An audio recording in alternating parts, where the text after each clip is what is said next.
Hello, welcome back to Daily English with Diana. Have you ever felt like someone just wants to argue?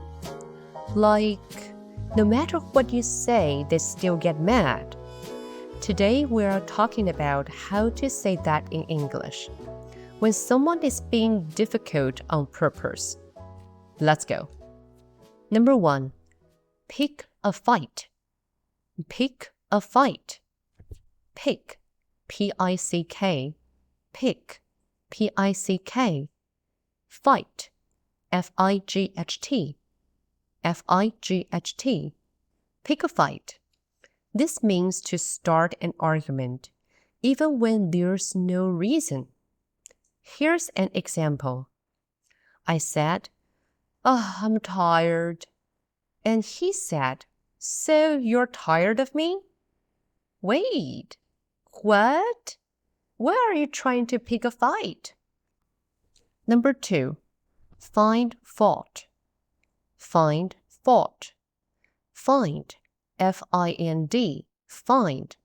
Fault, F-A-U-L-T, fault, F-A-U-L-T. It means to always say something is wrong, even when it's fine. Here's an example. When I cook dinner, my mom finds fault with it. Too salty, too soft, too cold, never says thank you. Number 3, nitpick. Nitpick, N-I-T-P-I-C-K. N-I-T-P-I-C-K, nitpick. This means to talk about small problems that don't really matter. Here's an example. I finished the report like you asked. Oh, yeah, but you missed a comma. Oh, come on, stop nitpicking. Number 4, look for trouble. Look for trouble.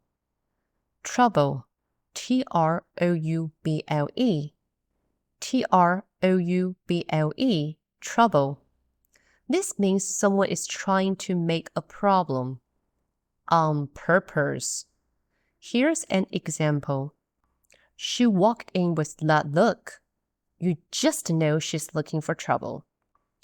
Alright, time for a quick review. Here are 4 ways to say it in English. Number 1, pick a fight. Pick a fight.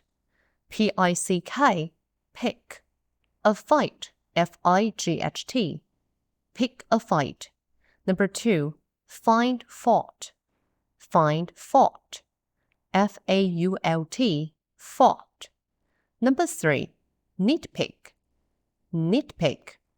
N-I-T-P-I-C-K. Number 4, look for trouble. Look for trouble. T-R-O-U-B-L-E, trouble.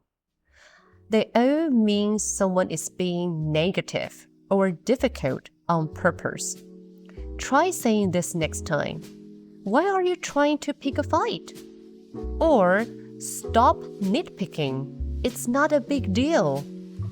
Thanks for joining me on Daily English with Diana.